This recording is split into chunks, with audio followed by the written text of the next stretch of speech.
কথাই আছে মাছে ভাতে বাঙালি। দুপুরবেলা গরম গরম ভাতের সাথে যদি এরকম মাছের ঝোল পাওয়া যায় তাহলে আর অন্য কিছুই লাগবে না, চেটেপুটে সবাই খেয়ে নেবে। নমস্কার বন্ধুরা, শ্বশুর বৌমা রান্নাঘর অ্যান্ড ব্লগ চ্যানেলে সকলকে স্বাগত। আজ শেয়ার করব ছোট মাছের রেসিপি। এটা ছোট মাছ দিয়ে করছি। যে কোনো মাছ দিয়ে এই পদ্ধতিতে তৈরি করে খেয়ে তারপরে সে কমেন্ট করে জানিয়ে যাবেন যে রেসিপিটি কেমন হয়েছিল। তাহলে কি করে তৈরি করব সেটাই দেখে নেওয়া যাক। সবার প্রথমে এইখানে মায়া মাছ নিয়েছি, অনেকে এটাকে মোরলা মাছ নামেও চেনে। এবার মাছগুলোকে কেটে নিয়ে ফিরে আসছি। আর বড় মাছ কাটার থেকে ছোট মাছ কেটে নেওয়া কিন্তু খুবই সহজ। একদম অল্প সময়ে অনেকটা পরিমাণ মাছ বেছে নেওয়া হয়ে যাবে। একটা করে মাছ নিয়ে তারপরে পেটের দিকে আস্তে করে চাপ দিলেই বেশ ভেতরে থাকা প্যাটাটা বেরিয়ে আসবে। আর পেছনের লেজটা একটু নখ দিয়ে কেটে দিলেই হয়ে যাবে, কোনো রকম বটির প্রয়োজন নেই।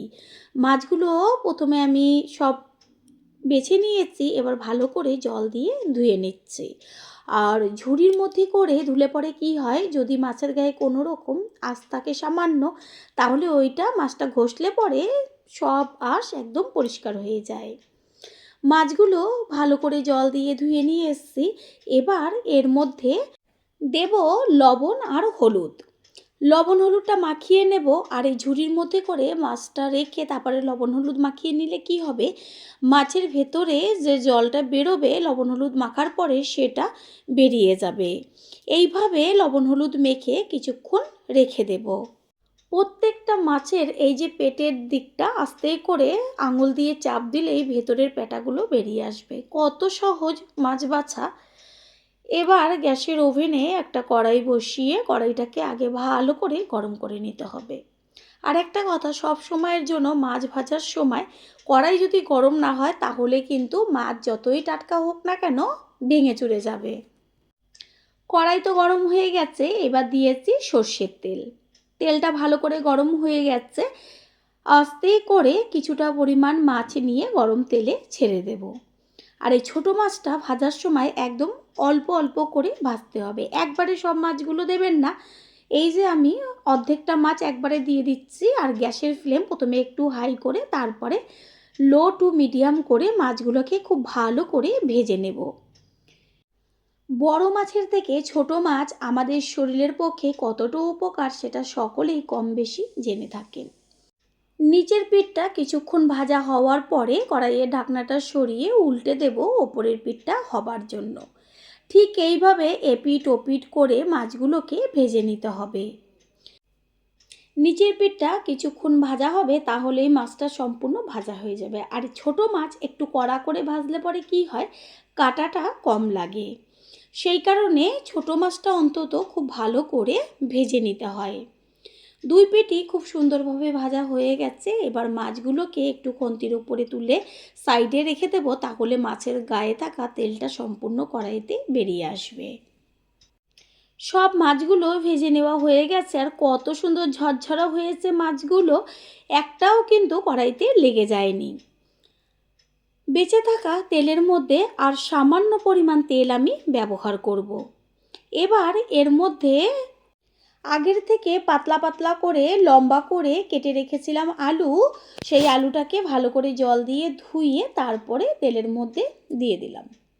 আলুটা ভালোভাবে ভেজে নেব। আর আলু তাড়াতাড়ি সিদ্ধ হওয়ার জন্য এর মধ্যে দিয়ে দিচ্ছি লবণ, আর কালারের জন্য হাফ চা চামচের থেকেও কম পরিমাণ হলুদ গুঁড়ো। লবণ হলুদটাকে মিশিয়ে নিয়ে 3 থেকে 4 মিনিট মতন তেলে আলুটাকে ভেজে নেব। 3-4 মিনিট মতো আলুটা তেলে ভাজা হওয়ার পরে একটু এপিট ওপিট করে দেব। তারপরেই দিয়ে দেব লম্বা লম্বা করে সরু করে কেটে নেওয়া পটল। এবার আলু আর পটল একই সাথে ভাজা হবে। এইখানে একটা কথা, আপনাদের পছন্দ মতো আপনারা সবজি অ্যাড করতে পারেন, যে কোনো সবজি দিলে এতে ভালো লাগবে। এটা ভাজা হতে থাক। অন্যদিকে গ্যাসের যে আরেকটা ওভেন আছে তাতে একটা তড়কা প্যান বসিয়েছি। তার মধ্যে দিয়ে দিচ্ছি 1 চা চামচ পরিমাণ সাদা জিরে আর 1.5 চা চামচ পরিমাণ কালো জিরে। মাছের পরিমাণ অনুযায়ী মশলাগুলো কম বেশি ব্যবহার করতে হবে। গ্যাসের ফ্লেম একদম লোতে রাখতে হবে, না হলে মশলাটা পুড়ে যাবে। বেশ যখন দেখবেন একটু চটপট হয়ে ফুটতে শুরু করেছে, ঠিক তখনই কিন্তু গ্যাসটা অফ করে এটাকে নামিয়ে ফেলতে হবে। এদিকে ভাজাটাকেও একটু উল্টে পাল্টে দিলাম। ভাজাটা হয়ে গেছে, গ্যাস অফ করে দিয়েছি। এবার এটাকে একটা প্লেটে ঢেলে ঠান্ডা করে তারপরে গুঁড়ো করব। পটল ও আলু ভাজা হয়ে গেছে, আর ভাজাতেই খুব সুন্দরভাবে সিদ্ধ হয়ে গেছে। একটু চেক করে দেখিয়েও দিলাম। ভাজাটাকে এবার তেলের থেকে তুলে নেব। আর ওই যে বেঁচে থাকা তেল রয়েছে, আর কোনো রকম আমি তেল ব্যবহার করব না। এই তেলের মধ্যেই দিয়ে দিচ্ছি 1 চা চামচ পরিমাণ কালো জিরে। ফোড়নটাকে ভালো করে তেলে নেড়ে চেড়ে নেব, আর সুন্দর একটা মিষ্টি গন্ধ বেরোলে এর মধ্যে দিয়ে দেব কুচিয়ে নেওয়া পেঁয়াজ। এখানে একটা কথা, যারা পেঁয়াজ রসুন পছন্দ না করেন তারা পেঁয়াজ রসুনটাকে স্কিপ করবেন। তাছাড়া আর যে সবজি বা আর যে উপকরণগুলো আমি মেশাবো সেগুলো অবশ্যই দেবেন। পেঁয়াজটাকে ভালো করে তেলের মধ্যে ভেজে নেব। পেঁয়াজ ভাজা হতে হতে অন্যদিকে আমি একটা মশলা তৈরি করব।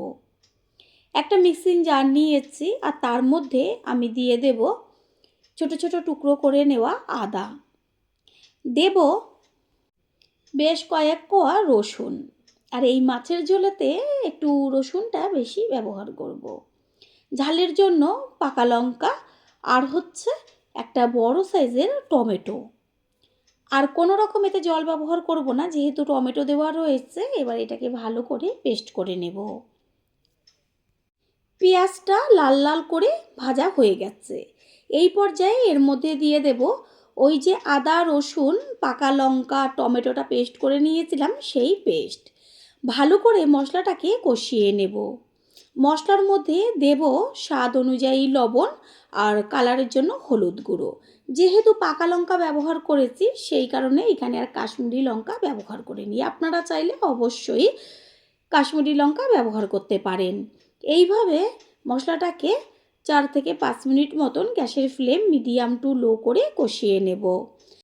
কড়াইয়ের ওপরে একটু ঢাকনাটা চাপা দিয়ে দেব, আর অন্যদিকে যে সাদা জিরে আর কালো জিরেটা আমি ভেজে নিয়েছিলাম সেটাকে একটা থেতনির মধ্যে রেখে এবার একদম গুঁড়ো গুঁড়ো করে দেব। কড়াইয়ের ঢাকনাটা সরিয়ে দিয়ে একটু খুন্তি দিয়ে মশলাটাকে নেড়েচেড়ে নেব। আর ওপরে কত সুন্দর তেল ছাড়ছে, তেমন একটা কালার এসছে। যেহেতু পাকা লঙ্কা ব্যবহার করেছি, এই পর্যায়ে এর মধ্যে দিয়ে দেব 1 চা চামচ ধনের গুঁড়ো। জিরের গুঁড়ো ব্যবহার করব না। আর ধনের গুঁড়োটা আমি প্রথমে কেন দিইনি, যদি মশলার সাথে ধনের গুঁড়োটা ব্যবহার করা হতো তাহলে কালারটা অনেকটাই নষ্ট হয়ে যেত। ধনের গুঁড়োটা মিশিয়ে নেওয়ার পরে সামান্য 2 থেকে 3 মিনিট মতন একটু কষিয়ে নিয়েই এর মধ্যে দিয়ে দেব ভেজে রাখা আলু আর পটল। আলু আর পটল মশলার সাথে নেড়ে চেড়ে ভালো করে মিশিয়ে নিয়ে গ্যাসের ফ্লেম লোতে রাখবো, না হলে নিচটা ধরে যাবে। দেখবেন একই মশলা ব্যবহার করেও একটু সামান্য ভিন্ন ভিন্নভাবে যদি মশলাটাকে ব্যবহার করি, রান্নার স্বাদ সম্পূর্ণ বদলে যায়। সেই কারণেই আমাদের বাড়ির রান্না রেস্টুরেন্টের রান্নাগুলো সম্পূর্ণভাবে আলাদা হয়, সেই টেস্ট কিন্তু আসে না। দিয়ে দিচ্ছি উষ্ণ গরম জল। আর রান্নায় সবসময় চেষ্টা করবেন গরম জলটা ব্যবহার করার, তাহলে রান্নার টেস্টটা দ্বিগুণ বেড়ে যায়। গ্যাসের ফ্লেম হাই করে দেব। আর এই সব মাছের ঝোলে জলের পরিমাণটা একটু বেশি দেবেন, কারণ এই যে ঝোলটা হবে এই ঝোল দিয়েই ভাতটা খাওয়া হয়ে যাবে। ভালো করে ঝোলটাকে ফুটিয়ে নেব। তারপরে একটু ঢাকনাটা চাপা দিয়ে দেব কিছুক্ষণ মশলার সাথে ঝোলটা হবার জন্য। পুরনো বন্ধুদের সবসময় আমাদের পাশে এইভাবে ভালোবেসে থাকার জন্য অনেক অনেক ভালোবাসা। 5-6 মিনিট মতন ঝোলটা হওয়ার পরে ঢাকনাটা সরিয়ে গ্যাসের ফ্লেম হাই করে দেব। তারপরে এর মধ্যে দিয়ে দেব ওই যে ভেজে রেখেছিলাম মাছগুলো, সেই মাছটা দিয়ে ঝোলে একটু মিশিয়ে নিয়ে দেব ওই যে সাদা জিরে আর কালো জিরেটা গুঁড়ো করে রেখেছিলাম সেই সম্পূর্ণ গুঁড়োটা। মাছের পরিমাণ অনুযায়ী গুঁড়োটা বেশি কম ব্যবহার করবেন। গুঁড়োটাকে ঝোলে ভালো করে নেড়েচেড়ে মিশিয়ে নিয়ে কিছুক্ষণের জন্য হতে দিতে হবে, যেন মাছের মধ্যে এই যে ভাজা সুন্দর মিষ্টি গন্ধটা যায়। এত টেস্টি হয় রেসিপিটা, যেটা নাকি খাওয়ার পরেই বুঝতে পারবেন। একটু ঢাকনাটা চাপা দিয়ে দেব। প্রথমবার যারা আমাদের চ্যানেল ভিজিট করছেন তাদের আন্তরিক শুভেচ্ছা ও অনেক ভালোবাসা।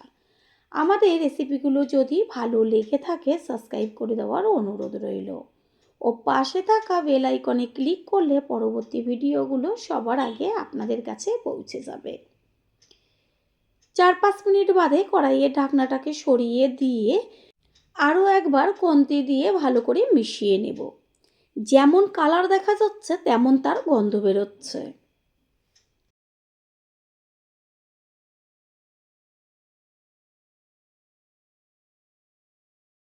ঠিক এই রকম পাতলা ঝোল রাখতে হবে। ঠান্ডা হওয়ার পরে একটু বসে যাবে, তবে ঝোলটা যেন থাকে সেইভাবে জলটা দেবেন। রেসিপি একদম কমপ্লিট হয়ে গেছে। সবশেষে দিয়ে দিচ্ছি কুচিয়ে নেওয়া ধনেপাতা।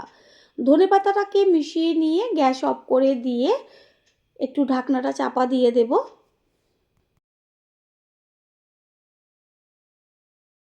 4-5 মিনিট বাদে ফিরে এসে কড়াইয়ের ঢাকনাটা সরিয়ে দিয়ে সম্পূর্ণ লুকটা দেখিয়ে দিচ্ছি। দেখা মাত্রই জিভের থেকে জল চলে আসবে। এবার একটা পাত্রে তুলে নেব। তৈরি হয়ে গেল আজকে ছোট মাছের রেসিপি। আশা করি রেসিপিটি ভালো লাগলো। আর যদি ভালো লেগে থাকে একটা লাইক, কমেন্ট, পারলে একটা শেয়ার করে অবশ্যই জানাবেন। আপনাদের দেওয়া একটা লাইক ও লাইকের পাশে থাকা হাইপ আর একটা শেয়ার আমাদের কাছে অনেক অনেক গুরুত্বপূর্ণ। All friend, thanks for watching my video. আপনারা সকলে ভালো থাকবেন, সুস্থ থাকবেন। আবারও দেখা হবে অন্য কোনো রেসিপির এপিসোডে।